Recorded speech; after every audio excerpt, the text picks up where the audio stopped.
Hey everybody, just wanted to hop on here tonight and first off, ask if you guys might have seen the nutrition and registered dietitian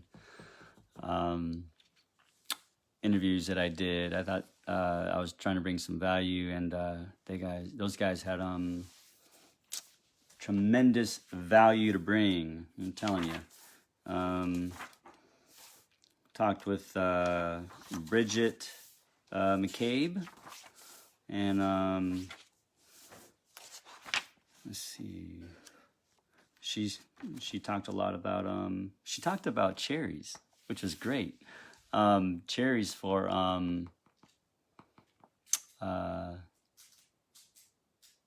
anti-inflammation. Anybody know that? I didn't know that. Cherries and anti-inflammatory properties. Yeah, it was pretty good stuff. I really enjoyed that. And then I had let's see, I had Kayla last night. I don't know if you guys saw her. She was in the group.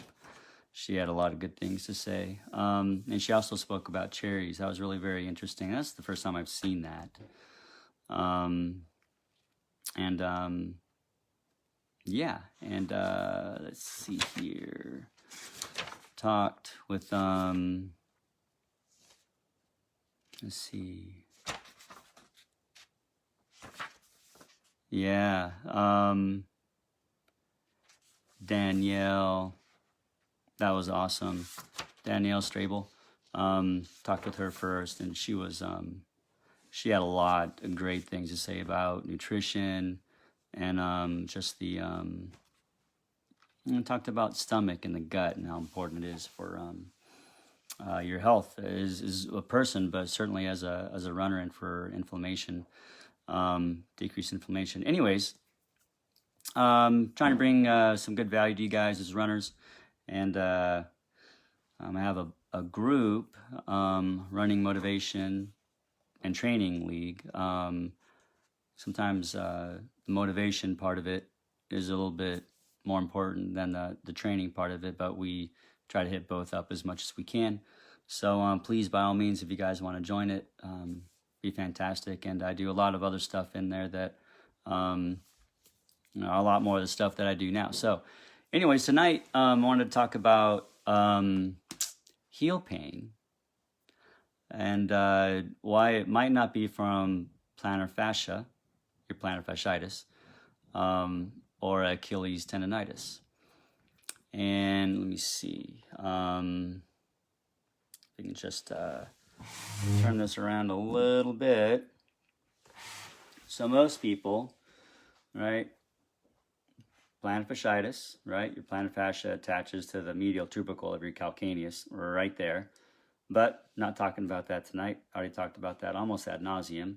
But I'm probably going to hit that up again too, because I know there's a lot of runners that deal with that. And there's a Facebook group that has like 18,000 people with plantar fasciitis. And it's the other major structure that attaches to your heel, your calcaneus, is the Achilles tendon. Those two can tend to be some pretty good reasons why people have heel pain. But what a lot of people don't think about, and even in my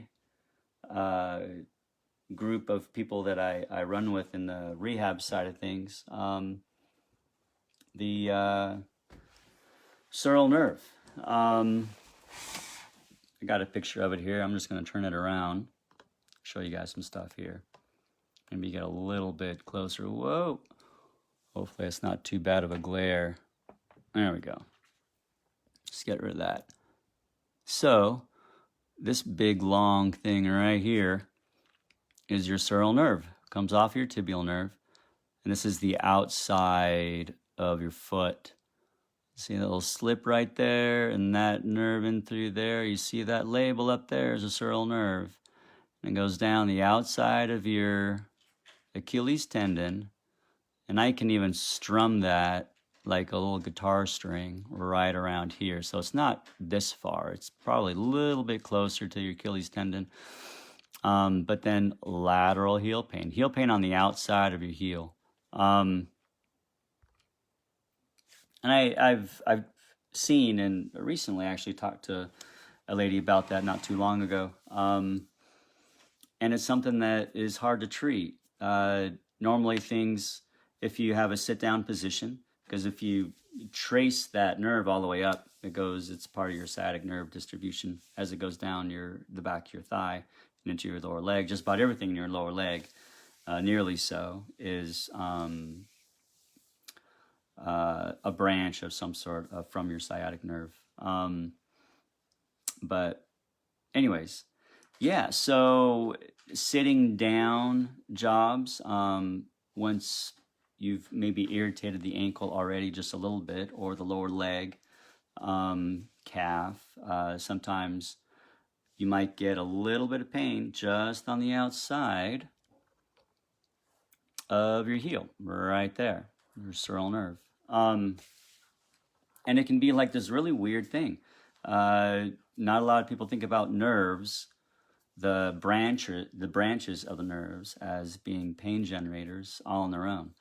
And they can be. And sometimes it does not have to be related to the back at all. Sometimes it is, but sometimes it's not related to any back pain at all when you can actually have nerve-generated pain. So just think about that. It's something worth considering, because I always used to think that, if you had a nerve pain, that it had to be coming from your back, and it doesn't.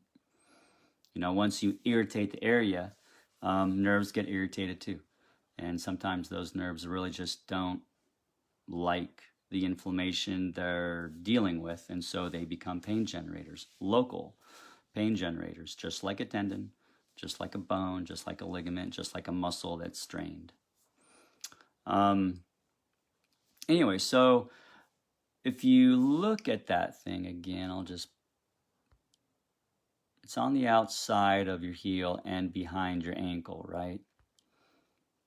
So if you think about where it lies, nerves like movement to a point. That's why a certain amount of movement makes them feel better. Unless you're in tight shoes. Even running on this is going to hurt after a while, but certain movement, low-level movement,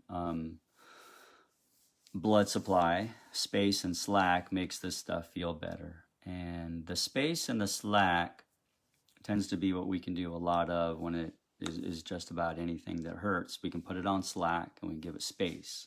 And just about anything that hurts is going to like more slack in the system, and it's going to like more space. And so what I tell most people is that you're probably going to need to spend a ridiculous amount of time in a shoe that has a slightly more of a wedge at the heel, because it plantar flexes the foot a little bit, so it puts that nerve as it goes around the back of your ankle on slack slightly. The more it's like this, or the more you're about to run out of battery, the more your foot's like this, the more that nerve just gets put on stretch around the outside and back of the ankle. So it doesn't like that. It doesn't like tight things. It likes a lack of pressure. So anything like a tight kind of a heel counter, or tight shoes, or even high-heeled shoes. To a point, the position is good, but high-heeled shoes tend to be tight around the back of the heel. And so it'll tend to be a little bit more irritable, a lot more irritable, just from the pressure. And simply lying on, say if it was someone's right heel that was bothering him on the outside, then sleeping on your right side, because your sciatic nerve is up there. And if you put pressure on two different areas that the nerve really doesn't like, then you're setting it up to be really kind of painful the rest of the day, the next day. Particularly if you put pressure on that side of your body. All right. putting pressure on the same side of your body, but just simply lying down on it, is going to indirectly put a little bit more pressure on the sciatic nerve, which is a massive conduit of your entire, information superhighway from your lower leg in particular, but from your leg all the way up to your back and to your head. So sometimes I kinesio tape this stuff or rock tape it, makes it feel better.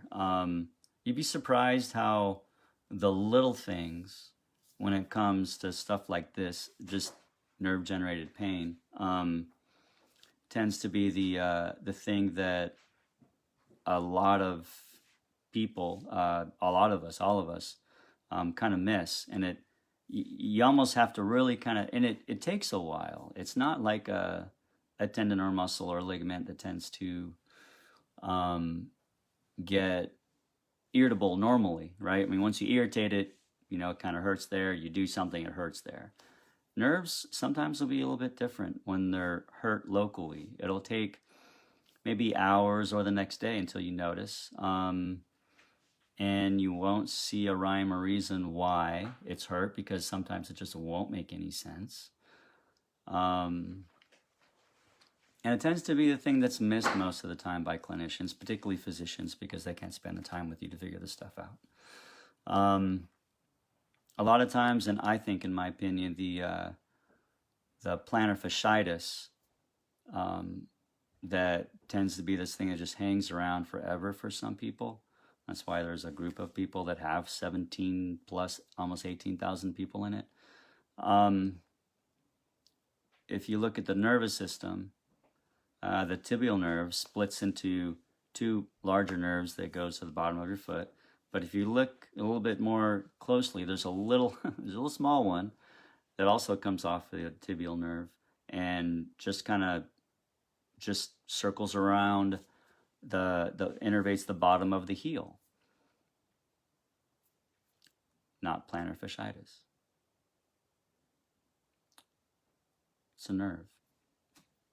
Sometimes people that have had on and off hip pain can end up getting this every now and then. People that spend a lot of time on their feet, for work, can get this, or spent a whole lot of time at one time. But it started coming on all of a sudden. Like say they went on a vacation, they're walking around forever. Could that start this thing called plantar fasciitis? Yeah, but it can also be just related to a branch from the tibial nerve that just innervates and is a pain generator at the bottom of the heel. And it's not your plantar fasciitis. It's not plantar fascia. So kind of just dovetailing off of the whole sural nerve and pain on the outside of the heel. There's not a whole lot there. There's skin, there's bone. On the bottom of your heel is a fat pad, but, in your plantar fascia. But on the outside of your heel, there's not a whole lot there. There's skin, there's bone, and there's this sural nerve. Not a whole lot else there, too. I'll just go ahead and, all right, there we go. Yep, there's skin right here. Skin, bone, and that nerve. And I know as runners, we deal with stuff all over the place that pops up. And a lot of times it ends up being the nervous system. It may not be any kind of other pathology that we all tend to think about, like a ligament, a tendon, a bone, a muscle. Sometimes it's just the nervous system. And I know from what I hear, a lot of people just aren't talking about that kind of stuff. So I just wanted to add some value to you guys tonight. Give you a little anatomy lesson on why you might be feeling some pain sometimes in the outside of your heel and sometimes on the bottom of your heel. But, this stuff, I deal with this stuff often throughout the day in the clinic, and often enough, I could say a majority of the time, the peripheral nervous system, all on its own, is being a pain generator. And that's why I think some of this pain that we experience as runners sometimes just simply doesn't completely go away, because there's something else that we all need to look at more. So anyway, just thought I'd give you guys some good content, some value tonight. I do that more in my group, Running Motivation and Training League. I try to bring some great people in there that some people know a ton about running gait, nutrition, coaches in the future. And yeah, just to bring you guys some good content and value for your time. I hope I did that tonight. And what else could I tell you? Tonight I'm kind of reminded of just, a lot of people are maybe slightly on edge, with what's going on. Sometimes if, the news can do that to us, and sometimes this life things can do that to us.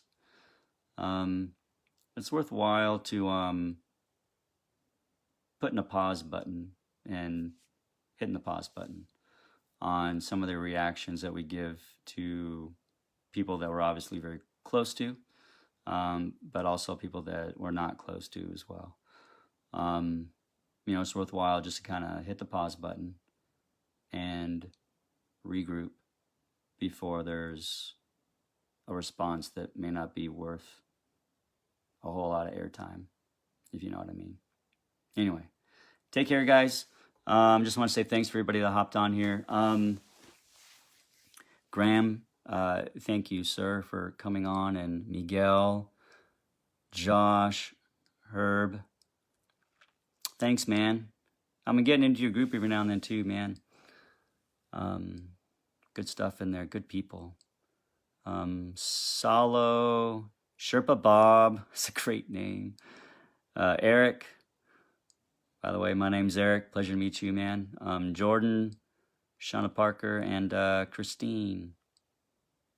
Take care, guys. Have a great night, and we'll see you again soon.